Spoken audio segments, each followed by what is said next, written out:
ओम गुरुर्ब्रह्मा गुरुर्विष्णु गुरुर्देव महेश्वर गुरु साक्षात् परम ब्रह्म तस्मै श्री गुरवे नमः। हरि ओम मकरानन्त्वा गणपति गंहवामहे प्रियानन्त्वा प्रियपति गंहवामहे निधिनन्त्वा निधिपति गंहवामहे वस मम अहमजानि गर्वधामत्तमजाति गर्वधम्मा ओम स्वस्ति न इंद्रदे।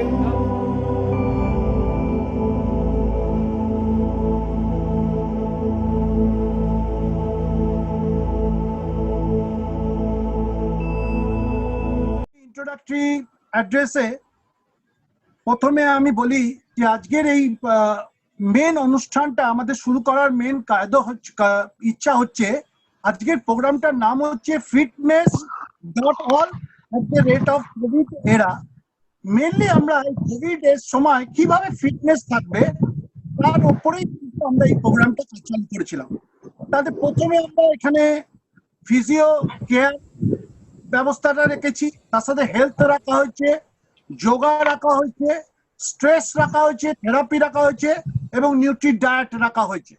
এই কয়েকটা ব্যাপারকে নিয়েই কিন্তু আজকের আমাদের এই অনুষ্ঠান। এই অনুষ্ঠানে আমি প্রথমেই ইন্ট্রোডাক্টরিতে বলি, ভগবান গৌতম বুদ্ধ একবার বলেছিলেন যে এভরি পার্সন, প্রতিটা মানুষ তারা হচ্ছে নিজেরই ভবিষ্যৎ এবং তাকে তার হেলথ এবং ডিজিজ তার দায়িত্ব নিজেকে নিতে হবে। তাই জন্য কোনোদিন এই হেলথকে ইগনোর করবেন। তা হেলথকে ইগনোর না করার জন্য ভারতবর্ষের একটা খুব বড় মুভমেন্ট স্টার্ট হয়েছিল, ফিট ইন্ডিয়া মুভমেন্ট। সেই ফিট ইন্ডিয়া মুভমেন্টে আমাদের প্রধানমন্ত্রী সমস্ত জাতির সমস্ত মানুষকে, ভারতের প্রতিটা মানুষকে ফিট থাকার জন্য তাদের একটা সংকল্প করেছিল। তো এই ফিট থাকার জন্য আমরা মনে করি হেলথ ইজ ওয়েলথ। মানুষের কাছে সবচেয়ে বড় তার সুস্থ স্বাস্থ্যটাই হচ্ছে সবচেয়ে বড় সম্পদ। মানুষের কাছে অনেক সম্পদ থাকতে পারে, পয়সা, অর্থনীতি, কিন্তু তার থেকে সবচেয়ে বড় সম্পদ হচ্ছে তার হেলথ। সেই হেলথটা যদি ঠিক মতন রাখতে পারে তাহলেই কিন্তু আমরা এগিয়ে যেতে পারবো। তাহলে এই হেলথি ফুডস, প্রোটিন, এই যে ব্যাপারগুলো আমরা রাখছি, সেইটা রাখার জন্য ডায়াবেটিস, ব্লাড প্রেশার, এগুলো সমস্তকে কন্ট্রোল করার জন্য আমরা আজকে এই অনুষ্ঠানকে এবং কোভিডের এই সময় আমরা এই অনুষ্ঠানটাকে শুরু করেছি। এই কোভিড সিস্টেমে আমরা এই প্রজেকশনটাকে শুরু করেছি। তাই আজকের এই শুভ জন্মাষ্টমীর দিনে। নমস্কার, আমি ডক্টর চ্যাটার্জি কথা বলছি। আজকে একটা বিশেষ শুভ দিন, আমরা সকলে মিলিত হয়েছি এখানে, কিন্তু আজকের দিনটা তো সত্যিকারের শুভ নয়। কারণ সারা পৃথিবীতে আজকে লক্ষ লক্ষ মানুষ একটা বিশেষ রোগে আক্রান্ত হয়েছেন। তার নাম আমরা সকলেই জেনেছি, তাকে বলে কোভিড বা করোনা ভাইরাস ইনফেকশাস ডিজিজ। এই নিয়ে আজকে আমরা কথা বলবো, কিন্তু করোনা ভাইরাস কি বা তার মাইক্রোবায়োলজি কি বা তার ওষুধপত্র কি, এ সমস্ত সম্বন্ধে আজকে আমরা যাব না। আমরা আজকে সাধারণ মানুষের জন্য কিছু কথা আমি এই প্রাথমিক বক্তব্যে আমি বলতে চাই। প্রথম কথা হচ্ছে যে এটা একটা এপিডেমিক। এপিডেমিক কথাটার অর্থ হলো যখন কোনো রোগ অনেক বেশি হতে থাকে, যা হওয়ার আমরা আশা করিনি, তার থেকেও যদি বেশি সংখ্যায় হতে থাকে কোনো একটা জায়গায় বা কোনো একটা দেশের মধ্যে, তাকে বলে এপিডেমিক। মনে করুন ডায়রিয়া। ডায়রিয়া তো আমাদের অনেকেরই হয়। 1000টা মানুষের মধ্যে প্রায় 4 জন, 5 জন, 6 জন, 7 জন এরকম ডায়রিয়া বা ডিসেন্ট্রি হয়েই থাকে। কিন্তু হঠাৎ করে যদি দেখা যায় সেখানে একদিনে হয়তো 100 জনের আন্ত্রিক আরম্ভ হলো বা ডায়রিয়া আরম্ভ হলো, তাকে আমরা তখন এপিডেমিক বলে থাকি। কিন্তু প্যান্ডেমিক কথাটার অর্থ হচ্ছে একটি রোগ, যে কোনো একটি রোগ, সেটা যদি একটা কোনো স্থানের মধ্যে সীমাবদ্ধ না থেকে সারা পৃথিবী জুড়ে সেটা হতে থাকে, তখন তাকে বলে প্যান্ডেমিক। আজকে আমরা চোখের সামনে যে রোগটাকে দেখতে পাচ্ছি বেশি করে হচ্ছে, সেটাকে এপিডেমিক না বলে আমরা প্যান্ডেমিক বলি। তার কারণ এই রোগটা একটা জায়গা থেকে ছড়িয়ে সারা পৃথিবীময় সেটা পরিব্যাপ্ত হয়েছে। মনে করা হচ্ছে এটার একটা সোর্স পাওয়া গেছে, সেটা হচ্ছে অনেকে মনে করছেন যে চীনের একটা ল্যাবরেটরি থেকে এই ভাইরাসটা উৎপন্ন হয়েছে। কিন্তু ভাইরাস তো বেশি দূর যেতে পারে না, কিন্তু তাহলে সেটা এত দূর গেল কি করে, সারা পৃথিবীতে সেটা ছড়িয়ে পড়লো কি করে? সেটা সেখানেই একজন কেউ ইনফেক্টেড হয়েছেন, তার থেকে আরেকজন ইনফেক্টেড হয়েছেন, তার থেকে আবার আরেকজন ইনফেক্টেড হয়েছেন, এবং এইভাবে সেটা একজনের থেকে আরেকজনে সারা পৃথিবীতে ছড়িয়ে গেছে। কিন্তু যাই হোক না কেন, আমাদের যেটা করা উচিত সেটাই আজকে আমাদের ভাবতে হবে যে ভারতবর্ষেতেও এমনকি পশ্চিমবঙ্গেও সেই রোগটা ব্যাপ্তি বিরাট। কালকের রিপোর্ট অনুযায়ী আমাদের ইনফেকশনের সংখ্যা প্রায় ৯৮,০০০ ছাড়িয়ে গেছে। কিন্তু এখানে যেটা ঘটনা ঘটছে সেটা হচ্ছে চিকিৎসা তো ডাক্তারবাবুরা করছেন বা হাসপাতালে যারা স্বাস্থ্যকর্মীরা আছে তারা করছেন, কিন্তু এটার একটা এফেক্ট সারা পৃথিবীতে, শুধু আমাদের দেশেতে নয়, পড়ছে।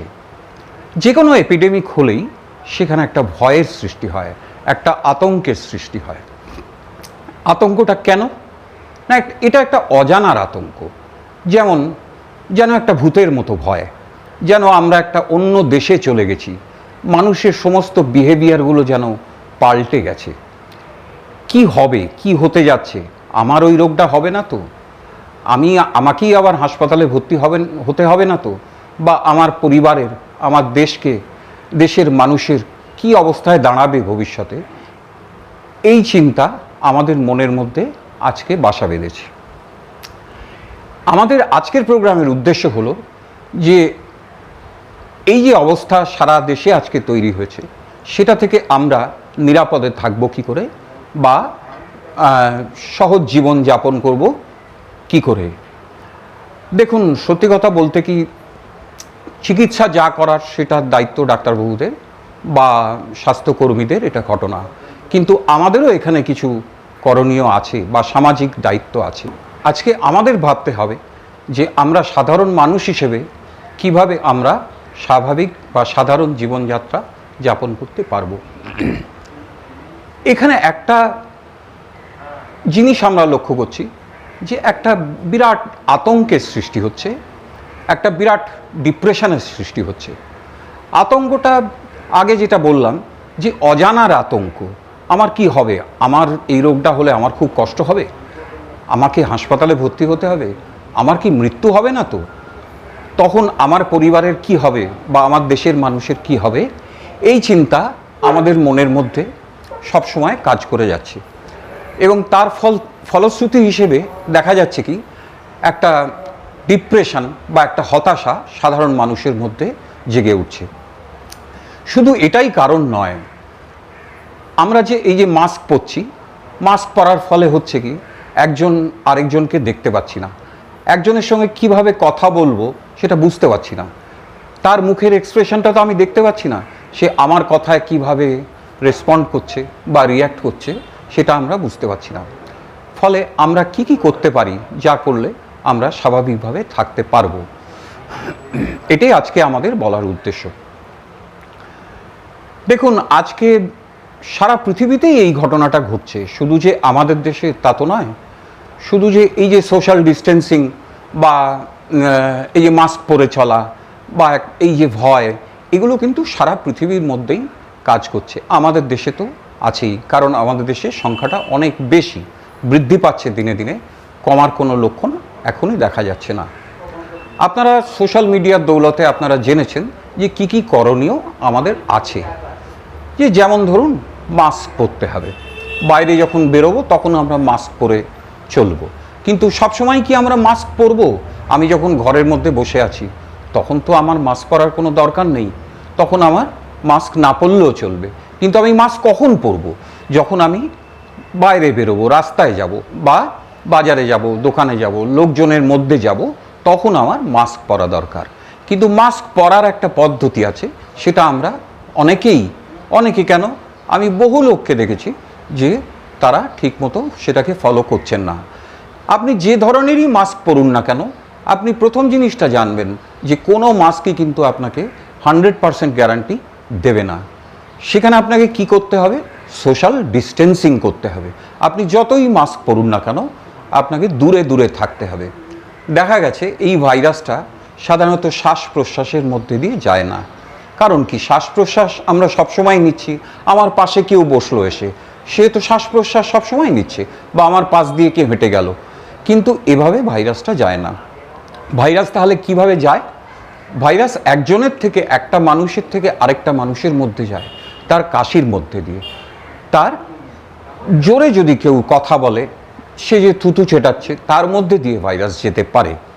তাহলে মাস্কটা আমাকে আগে ঠিক করে পরতে হবে। আমি মাস্ক পরা দেখাচ্ছি, দেখুন, আপনারা ভালো করে লক্ষ্য করুন। প্রথমে হাতটা ভালো করে ধুয়ে নিতে হবে, বা হাতে স্যানিটাইজ করে নেওয়া উচিত। মাস্ক যে কোনো রকম মাস্ক ইউজ করার আগে ভালো করে, এই পর্যন্ত একদম রিস্ট অবধি মাস্ক স্যানিটাইজ করে হাত স্যানিটাইজ করে নেওয়া উচিত। তারপরে দুদিকটা ধরে, আমি কিন্তু মাঝখানটা ধরিনি, অনেকে করেন কি এইভাবে মাস্কটা ধরে নেন, কিন্তু এটা নিয়ম নয়। আমি মাস্কটা দেখুন দু হাতে ধরেছি, দু হাতে ধরে আগে চিবুকে লাগাচ্ছি, তারপরে নাকের ওপরে পড়ছি। দেখুন, ভাইরাসটা যখন ঢোকে তখন কোথা দিয়ে ঢোকে? সেটা কিন্তু আমাদের গায়ের চামড়া দিয়ে ঢোকে না, বা মাথার চুলের মধ্যে দিয়ে কখনো ঢোকে না। ঢোকে নাক দিয়ে, মুখ দিয়ে, কিংবা দেখা গেছে খুব রেয়ার কেসে চোখের মধ্যে দিয়ে, চোখের যে পাতলা পর্দা তার মধ্যে দিয়ে এই ভাইরাস ঢুকতে পারে। সুতরাং আমাদের মাস্কটাকে ঠিক করে পরা আগে শিখতে হবে। যে আমি মাস্ক পরছি, দেখুন, আমি যখন মাস্ক পরেছি তখন কিন্তু আমার মুখও ঢেকেছি, আবার নাকটাও ঢেকেছি। এবারে দেখুন, আমার কোনো দিক দিয়েই হাওয়া কিন্তু ঢুকছে না, তলা দিয়েও হাওয়া ঢুকছে না, পাশ দিয়েও ঢুকছে না। দেখুন, চারিদিকটাই আমার টাইট, ওপর দিয়েও অনেকটা হাওয়া ঢুকছে না। যতটা পারবেন আপনারা টাইট করে নেবেন। কিন্তু এটা কিন্তু মাস্ক পরার নিয়ম নয়। আমি দেখাচ্ছি, দেখুন, এই যে জিনিসটা, এটা কিন্তু মাস্ক পরার নিয়ম নয়। কারণ আপনার মুখটা ঢেকেছেন হয়তো, কিন্তু নাকটা খোলা রয়েছে। আবার অনেকে করেন কি, মুখটাও পুরো ঢাকেন না, মাস্কটা খুব বাজে লাগছে মুখে সব সময় পরে থাকতে, আমি চিবুকে লাগিয়ে রাখলাম, নিচে নামিয়ে রাখলাম। এটা কিন্তু মাস্ক পরার নিয়ম নয়। এর থেকে না পরাই ভালো। আপনি হাতে খুলে রেখে দিন। অনেককে দেখেছি কানে ঝুলিয়ে রেখে দিচ্ছেন, এটার কোনো প্রয়োজন নেই। আপনি তার থেকে হাতে খুলে রাখুন, সেটা অনেক ভালো। কিন্তু যখন মাস্ক পরবেন, সামনের দিকে হাত দেবেন না, ভালভের গায়েও হাত দেওয়ার দরকার নেই, সোজা কানেতে লাগিয়ে রাখবেন এবং দেখে নেবেন যে চারিদিকটা টাইট হয়েছে কিনা, একদিকটা খোলা আছে কিনা, বা একটা দিকে সরে গেছে কিনা। যদি এটা না হয়, তাহলে কিন্তু মাস্ক আপনাকে প্রোটেকশন দিতে পারবে না, আপনি যতই মাস্ক পরুন। আচ্ছা, এবারে অনেকে এই জিনিসটাও করছেন, আবার কেউ বেশি অতিরিক্ত জিনিস করে ফেলছেন। রাস্তা দিয়ে যাচ্ছেন, গ্লাভস পরে থাকছেন, মাথা ঢেকে ফেলছেন। ভালো, ক্ষতি কিছু নেই, কিন্তু এই গ্লাভস পরার খুব প্রয়োজন নেই, কারণ হাত দিয়ে ওই ভাইরাস ঢোকে না। আপনি যদি হাতটা ভালো করে স্যানিটাইজ করে নেন, খালি হাতটা, তাহলেই কিন্তু আপনার যথেষ্ট, আপনার গ্লাভস কিনবার কোনো প্রয়োজন নেই। এবং মাথা দিয়েও যখন ঢোকে না ভাইরাস, তখন মাথাও ঢাকার আপনার কোনো দরকার নেই। আপনি যদি ঠিক করে মুখটা এবং নাকটা প্রোটেক্ট করতে পারেন, তাহলে কিন্তু অনেকখানি। কিন্তু আরও একটা জিনিস আমাদের ভাবতে হবে, যে আমরা যখন মানুষের মধ্যে যাচ্ছি, তখন আমরা কিভাবে চলবো, কিভাবে ব্যবহার করব, বা কীরকম বিহেভিয়ার করব। প্রথমেই আমি বলেছি যে আমরা কাউকে দেখতে পাচ্ছি না, কাউকে চিনতে পাচ্ছি না, ফলে আমাদের মনে একটা সন্দেহের সৃষ্টি হচ্ছে, একটা হতাশার সৃষ্টি হচ্ছে, যে আমি তার সঙ্গে কিভাবে কথা বলবো, সে কীরকম মুডে আছে তা তো আমি বুঝতে পারছি না। কিন্তু আপনি অত ভাববেন না। আপনি যেভাবে কথা বলেন, তার সাথে আপনি সেভাবেই কথা বলে যান। আপনি জানবেন যে আপনি যেমন তাকে দেখতে পাচ্ছেন না, সেও আপনাকে কিন্তু দেখতে পাচ্ছে না বা চিনতে পারছে না। কিন্তু এত জোরে কথা বলবেন না যাতে থুতু ছিটিয়ে যায়। সেই থুতুর মধ্যে দিয়েও কিন্তু ভাইরাস চলাচল করতে পারে। সুতরাং খুব সুন্দর করে, সহজভাবে, ধীরে ধীরে, আস্তে আস্তে কথা বলুন। মানুষের সামনে গিয়ে অযথা কথা বলার কোনো দরকার নেই। কি দাদা কেমন আছেন, যা দিনকাল পড়েছে, এসব কথা বলবার কোনো প্রয়োজন নেই। সকলেই জানেন আজকে মিডিয়ার দৌলতে, খবরের কাগজের দৌলতে আজকে সকলেই আমরা অনেকটা সচেতন হয়েছি, যার জন্য এগুলো অতিরিক্ত কথা বলবার কোনো প্রয়োজন নেই। যা আপনাকে ডিস্টার্ব করতে পারে তাকেও ডিস্টার্ব করতে পারে। যতটুকু প্রয়োজন ততটুকুই বলুন, কিন্তু কখনোই কোনো খারাপভাবে কাউকে আচরণ করবেন না, তাতে ক্ষতি আপনারও হবে, তারও হতে পারে। আপনার থেকে তার ইনফেকশন উভয়েও কিন্তু যেতে পারে। সবসময় সুন্দর করে, সহজভাবে, ভালো করে লোকের সঙ্গে কথা বলুন, মানুষের সঙ্গে কথা বলতে শিখুন। মনে করুন দোকানে গেছেন, দোকানে গিয়ে আপনি বলছেন যে দাদা একটু সরে দাঁড়ান তো, লোকে কিন্তু বিরক্ত হতে পারেন। তার থেকে আপনি নিজে সরে দাঁড়ান, সেটা বরং বেটার বিহেভিয়ার হবে। কাউকে কখনো অযথা স্পর্শ করবেন না। হাতে স্পর্শ করার কোনো প্রয়োজন নেই। আপনার হাতে ভাইরাস থাকলেও থাকতে পারে, আপনি নিজে যেটা খেয়াল করেননি, কিন্তু তার হাত স্পর্শ করলেন, তাকে হ্যান্ডশেক করলেন, তিনি আবার সেই হাতটা মুখে বা নাকে লাগালেন, তিনি কিন্তু আক্রান্ত হতে পারেন। সুতরাং এই স্পর্শ অ্যাভয়েড করবেন। এগুলোকে, এই সমস্ত জিনিসগুলোকে আমরা বলে থাকি সোশ্যাল ডিস্টেন্সিং, মানে মিনিমাম আমরা 6 থেকে 10 ফুট দূরত্ব সবসময় মেনটেন করব। এবারে আমার চিন্তা হচ্ছে আমি আমার দেশকে বা বাড়ি, আমার নিজের পরিবারকে, গৃহকে কী করে আমি বাঁচাবো। দুটো জিনিস হয়। একটা জিনিস হচ্ছে সেখানেও আমার ভয়ের কারণ হয়ে দাঁড়িয়েছে যে আমি আবার করোনায় আক্রান্ত নই তো, তাহলে আমার বাড়ির লোকজন আমার থেকে কিভাবে সাবধানে থাকবে। যদি সন্দেহ মনে হয় কিছু সব সময়, বা যদি কোনো রকম মনে হয় যে আমার জ্বর আসছে বা আমার কোনো কষ্ট হচ্ছে, দুটো কারণে আমরা টেস্ট করতে সব সময় বলি। একটা হচ্ছে রোগকে ডায়াগনোসিস করার জন্য, আরেকটা হচ্ছে ভয়টাকে রিলিভ করার জন্য। দেখুন, শুধু ভয় তো পরিবারে তো শুধু আপনি একা নয়, সেখানে আরও 5 জন রয়েছেন, আপনার স্ত্রী রয়েছেন, পুত্র রয়েছেন, পিতামাতা রয়েছেন, তাদের মনেও আপনার সম্বন্ধে ভয় থাকতে পারে। তারা যদি ভয় পান, আমি তখন তাদেরকে টেস্ট করতে বলি যে তুমি তাদের ভয় দূর করার জন্য তুমি পরীক্ষা করো। সুতরাং টেস্ট টেস্ট টেস্ট, এর কোনো বিকল্প আজকে নেই। করোনার কি কি সিমটম হতে পারে? সাধারণত এটা জ্বর হতে পারে, কাশি হতে পারে, কেমন, কিন্তু এমন কাশি হয় না যাতে খুব সর্দি, নাক থেকে জল পড়ছে বা খুব কফ উঠছে। এটা সাধারণত ড্রাই কফ নিয়ে প্রেজেন্ট করে। আর কি হতে পারে? রোগীর কি হয়, শ্বাসকষ্ট শুরু হয়। কিন্তু এছাড়াও আজকালকার দিনে আমরা আরও কতগুলো বিশেষ সাইন সিমটম দেখতে পাচ্ছি, যে যেমন স্বাদ কমে যাচ্ছে, মুখে স্বাদ পাচ্ছে না লোকে, গন্ধের যে সেন্সটা সেটা কমে যাচ্ছে। কিন্তু এর মানেই যে করোনা তা নয়। আপনি অনেক কারণেই গন্ধ না পেতে পারেন, অনেক কারণেই স্বাদ মুখে কমে যেতে পারে, বহু কারণেই জ্বর হতে পারে, কাশি হতে পারে, কিন্তু তার মানেই তো করোনা নয়। কিন্তু আপনি অযথাই ভয় পাচ্ছেন, বা আপনার পরিবারও ভয় পাচ্ছে। সুতরাং ভয়ের প্রয়োজন কি? আপনি টেস্ট করিয়ে নিন, তাহলেই সেটা যথেষ্ট।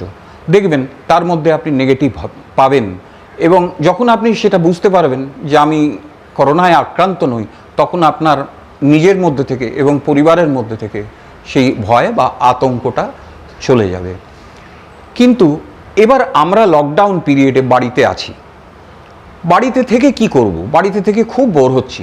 এরমভাবে বাড়িতে থাকা যায়? যখন অফিসে কাজ করতাম বা চাকরি করতে যেতাম তখন মনে হতো আহা, যদি বোধহয় একদিন ছুটি পেলে ভালো হতো। কিন্তু এখন তো আমরা বাড়িতেই বসে আছি, আমরা তো ছুটিতেই আছি, তবু আমাদের ভালো লাগছে না। কেন?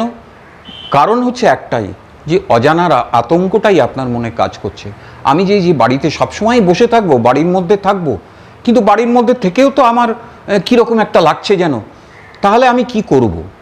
আপনি অনেক কিছুই বাড়িতে থেকে করতে পারেন। বাড়িতে থেকে থেকে প্রথম কথা, খাবার আপনি অতিরিক্ত খাচ্ছেন ভয় পেয়ে, খাবারের কথাটা আমি পরে আসছি। বাড়িতে থেকে আপনি ছোটোখাটো ব্যায়াম করতে পারেন, বাড়িতে থেকে আপনি খেলাধুলো করতে পারেন, যেমন লুডো, ক্যারাম, ঘরোয়া যে সমস্ত খেলা আমরা আগে করতাম না কখনো, সেগুলো করতে পারেন। যিনি বই পড়তে ভালোবাসেন তিনি বই পড়ুন, যিনি ছবি আঁকেন তিনি আরও বেশি করে ছবি আঁকুন, যিনি কবিতা লেখেন তিনি কবিতা লিখুন, যিনি গল্প করেন তিনি স্ত্রী, পুত্র, পরিবারের সঙ্গে সহজভাবে আগে যেরকম করতেন সেভাবেই কথা বলুন। তাহলেই দেখবেন আপনার এই যে ভয়ের এটা অনেকটা কমে যাবে। কিন্তু কখনো অন্য মানুষকে ভয় দেখাবেন না, তাদেরকে সবসময় সাহস দেবেন।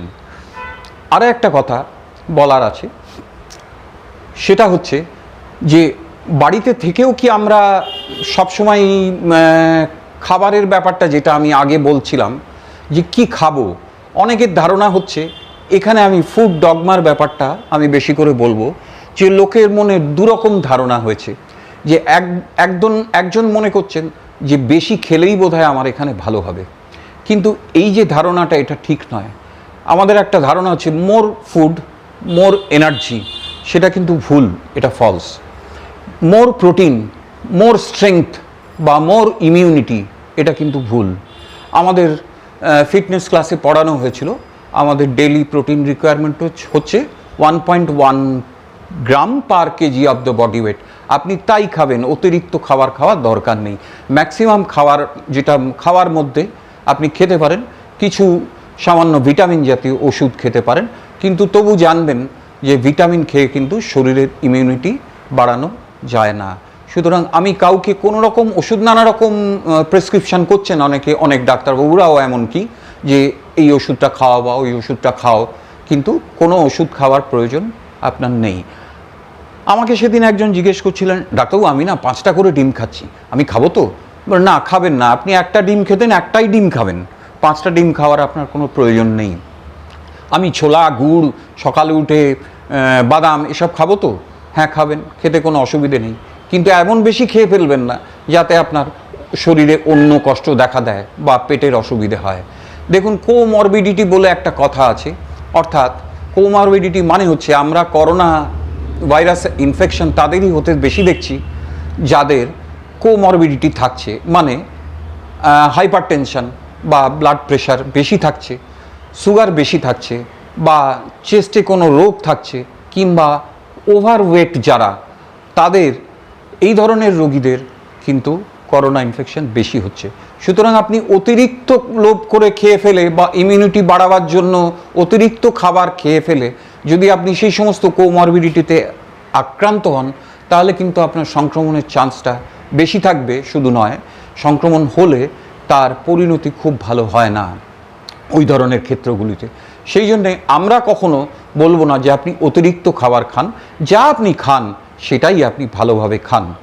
কিন্তু আবার অনেকে করছেন কি, অতিরিক্ত খাবার সংযম করছেন, কেউ আমিষ খাওয়া ছেড়েই দিয়েছেন, নিরামিষ খাওয়া ধরেছেন। কেন জানি না, তাদের কেউ বলেছে নিরামিষ খাওয়া এখনই খুব ভালো, কিন্তু এটাও ভুল ধারণা। আপনি আমিষ খেতে পারেন, খেলে কোনো ক্ষতি আপনার নেই অন্তত, কিন্তু দেখা গেছে কি তাতেও আপনি ওয়েট কমিয়ে ফেলবেন না।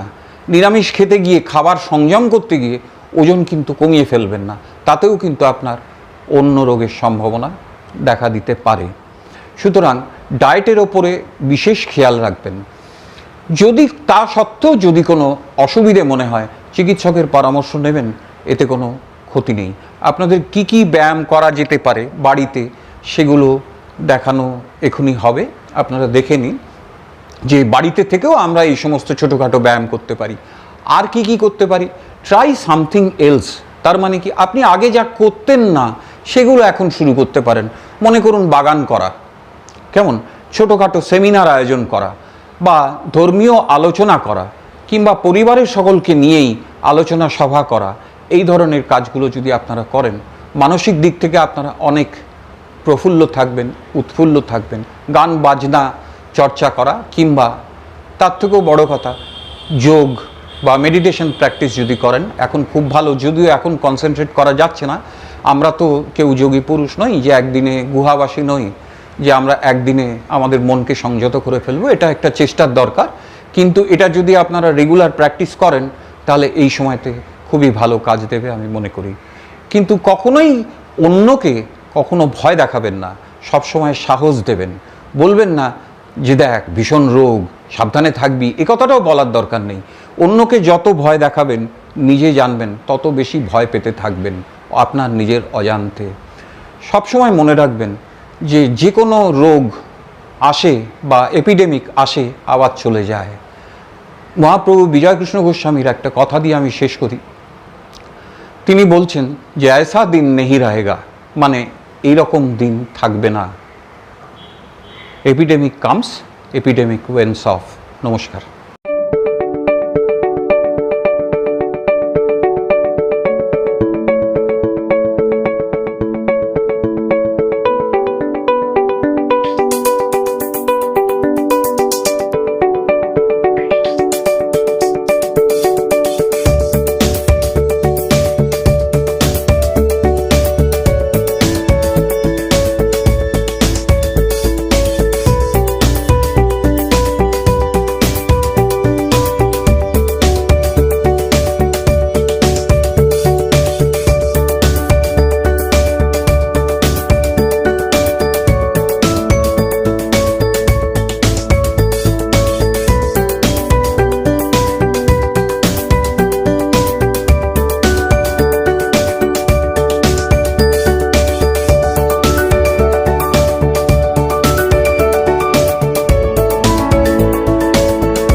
একেবারেই ছোট্ট করে প্রথমত বলা যে পিআইএমটি, যা ভারত সেবাশ্রম সংঘ পরিচালিত, তারা যে উদ্যোগ গ্রহণ করেছেন, এই উদ্যোগটি আরো বারংবার আয়োজন হলে ভালো হবে বিভিন্ন দিক থেকে, কারণ সকলে খুব সুন্দরভাবে সমস্ত দিকগুলো উল্লেখ করে ধরবার চেষ্টা করেছেন।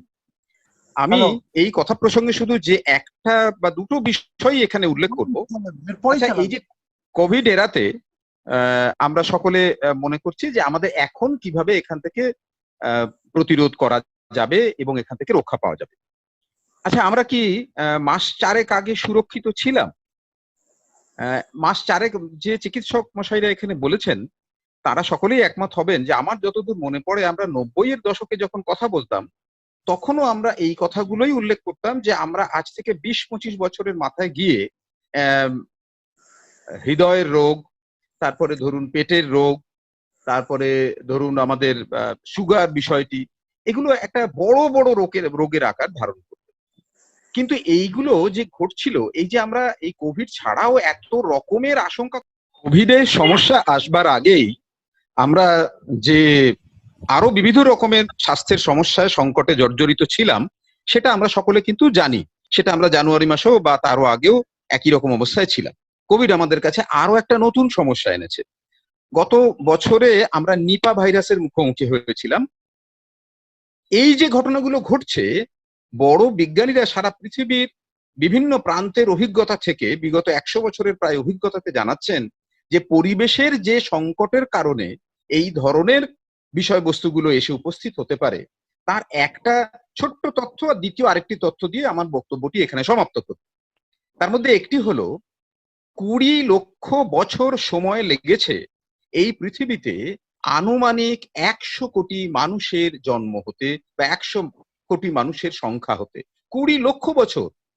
আর মাত্র প্রায় 200 বছরের মধ্যে আমাদের সংখ্যা এখন 700 কোটির বেশি। এবং কখনোই পরিবেশে যে সমস্ত প্রাণীদের ভারসাম্য সংখ্যার, সেইটা কখনো খুব বেশি, এমনকি মানুষেরও অস্তিত্বের যে দীর্ঘ সময়, তাতে মানুষও 99.99% সময়ে তারা কিন্তু তাদের এই ভারসাম্য রক্ষা করেছেন। অধ্যাপক তারক মোহন দাস, তার কথা জানেন, বড় বিজ্ঞানী, আমাদের বাঙালি বিজ্ঞানী, তিনি 4টি বিষয়কে আলাদা করে উদ্ধৃতি রেখেছেন তার লেখাতে, এবং সারা পৃথিবীতে এটা মান্যতাও পেয়েছে যে প্রাণীদের সাথে মানুষের এই পার্থক্যের জায়গাটা কোথায়।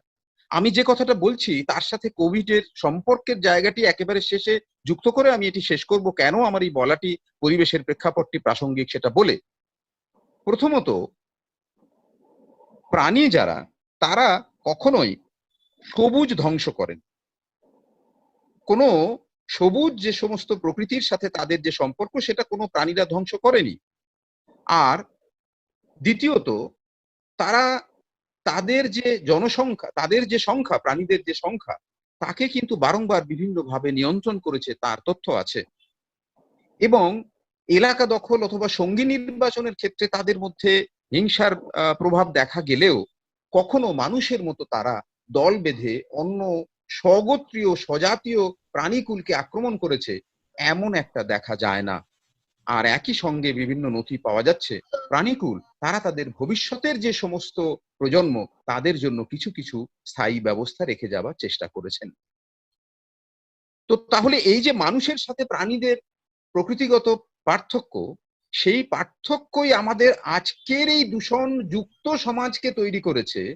যে দূষণযুক্ত সমাজের যদি বলেন যে 50 সালে ডবসন ইউনিটের নাম হলো, যে ডবসন ইউনিটটা মানে হচ্ছে ওজোন লেয়ার যে ছিঁড়ে যায় সেটা মাপা হয় সেটা দিয়ে, কিন্তু তার পরিপ্রেক্ষিতে মানুষের সিদ্ধান্ত করে সদর্থক পদক্ষেপ নিতে সময় লেগে গেল আরো বেশ কিছু বছর। 72 সালে গিয়ে সারা পৃথিবীর যে ইতিহাস দেখবেন পরিবেশ আন্দোলনের, সেখানে 72 সালে গিয়ে রামসার সাইট ইরানে যেটা হচ্ছে, এবং রাষ্ট্রপুঞ্জের পক্ষ থেকেও যত রকমের উদ্যোগ গ্রহণ করা হয়েছে, পরিবেশ সম্মেলন হয়েছে, সেই ভাবনাগুলো অন্যতম দানা বাঁধতে শুরু করলো 72 সালের পর থেকে, কিন্তু আজও পর্যন্ত সেই জায়গাটা এসে পৌঁছয়নি। আমাদের দেশের প্রাচীন শাস্ত্র আয়ুর্বেদ বলুন অথবা নতুন করে এই মুহূর্তে হু যা বলেছেন, তার দুটোরই যে জায়গায় সাযুজ্য এবং আমাদের এই আলোচনার পরিপ্রেক্ষিতে যেটা করতে পারা, তা কিন্তু আমাদের দেশের সংস্কৃতির মধ্যেই লুকিয়ে আছে। তা হলো আমাদের এখানে বহু রকমের খাদ্যাভ্যাস নতুন করে এসেছে, যে খাদ্যাভ্যাস আমাদের শরীরের রোগ প্রতিরোধ ক্ষমতাকে নিয়ন্ত্রণ করছে এমন ভাবে যে আমরা তাকে নিয়ন্ত্রণ করতে পারছি না।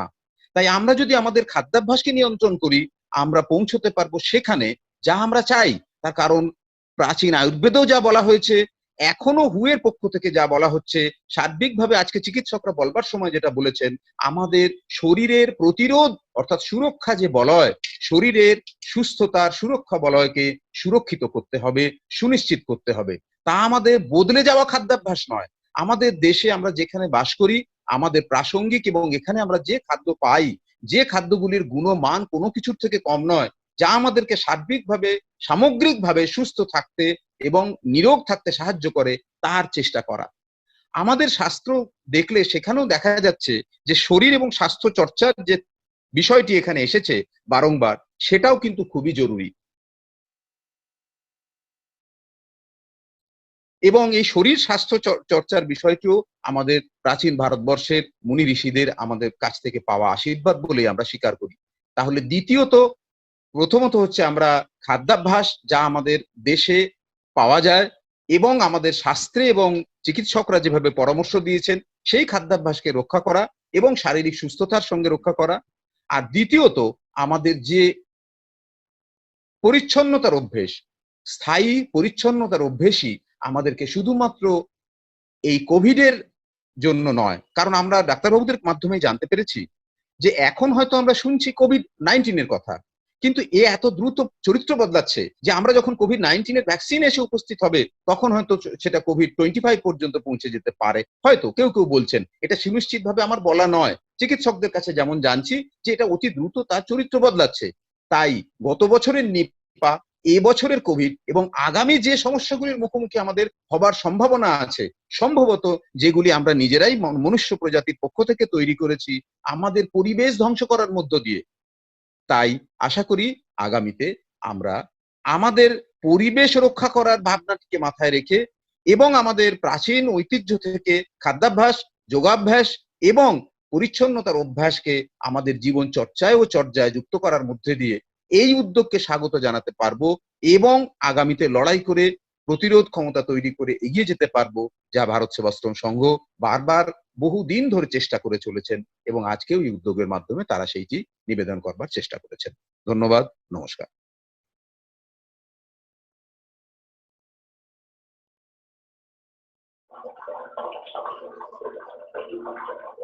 নমস্কার। আজকে এত সুন্দর আমরা যে ওয়েবিনারটার মাধ্যমে যে ফিট ফর অল যে কনসেপ্টের উপরে করলাম, আশা করি সবারই ভালো লেগেছে। তা মেনলি আমি যেটা কনক্লুডিং রিমার্কসে যেটা আমি বলতে চাই, যে এত সুন্দর প্রোগ্রামটা ডেলিভার করার জন্য ডক্টর ডি.কে. চ্যাটার্জি, যিনি বিশেষভাবে আমাদেরকে খুবই হেল্প করেছেন ওনার বিজি শিডিউলের মধ্যে।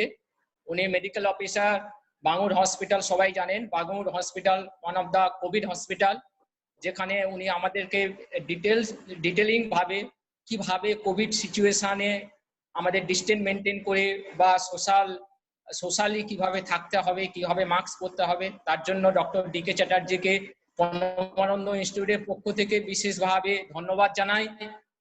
এছাড়া আমাদের মধ্যে উপস্থিত ছিলেন যারা আমাদের বিশেষভাবে প্র্যাকটিক্যাল ডেমনস্ট্রেশন দিয়ে আমাদেরকে এই প্রোগ্রামকে সমৃদ্ধ করেছেন। হেড অফিস বালিগঞ্জ, যেখানে আমাদের জিম আছে, শুধু ভারত সেবাশ্রম সংঘের হেড অফিসে বলে কথা নয়, আমাদের সারা ভারতবর্ষ এছাড়া সারা বিশ্বে যেখানে যেখানে আমাদের ভারত সেবাশ্রম সংঘ আছে, প্রত্যেকটা ভারত সেবাশ্রম সংঘে অবশ্যই দুটো জিনিস থাকবে, একটা হচ্ছে মেডিকেল সিস্টেম এবং অ্যানাদার ইজ দা শরীর এবং মনকে ভালো রাখার জন্য জিম। কেন আমাদের প্রণম্য স্বামী পরমানন্দজি মহারাজ নিজে একজন পথপ্রদর্শক ছিলেন এবং তিনি দন বৈঠক এগুলো দিয়েই তিনি তার শরীর চর্চা করতেন এবং সবাইকে তার মধ্যে রাখতেন, এবং সেই জন্য আমাদের জিম হচ্ছে আমাদের একটা মূল্যবান একটা মানুষ গঠন করার একটা পদ্ধতি।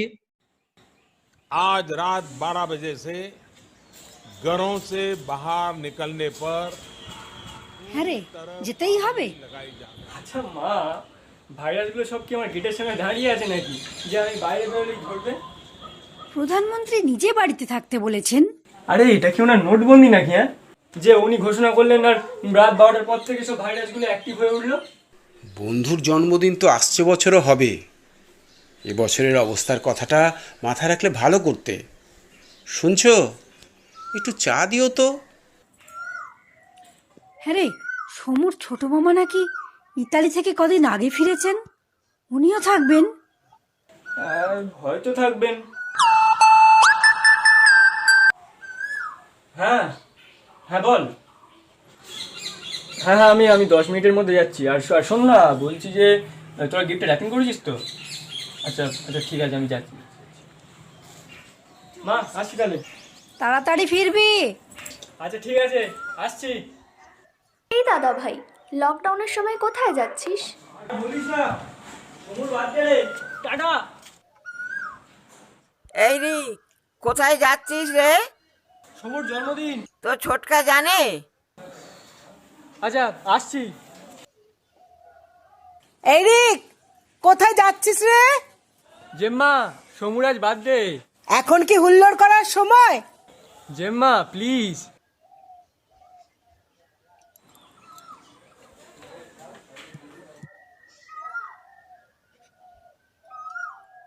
কোথায় যাচ্ছিস রে?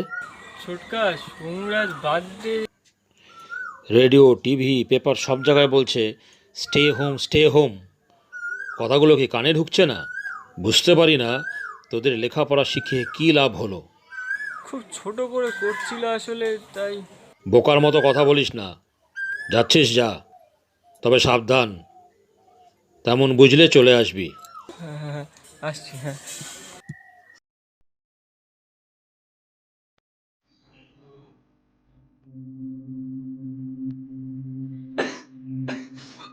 কত?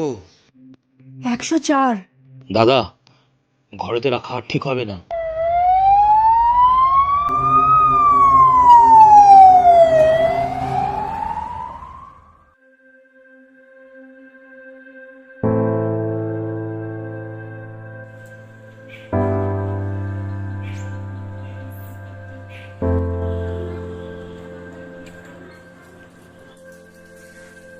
এই রে, কোথায় কোথায় যাচ্ছিস যাচ্ছিস রে? রে? তো ছোটকা জানে? এখন কি হুল্লোড় করার সময়? দাদা ভাই, লকডাউনের সময় কোথায় যাচ্ছিস রে? রেডিও, টিভি, পেপার সব জায়গায় বলছে স্টে হোম, স্টে হোম। কথাগুলো কি কানে ঢুকছে না? যেতেই হবে। বুঝতে পারি না তোদের লেখাপড়া শিখে প্রধানমন্ত্রী কি নিজে লাভ বাড়িতে হলো। থাকতে বলেছেন। এখন কি হুল্লোড় করার সময়? বোকার মতো কথা বলিস না। মাথায় রাখলে ভালো।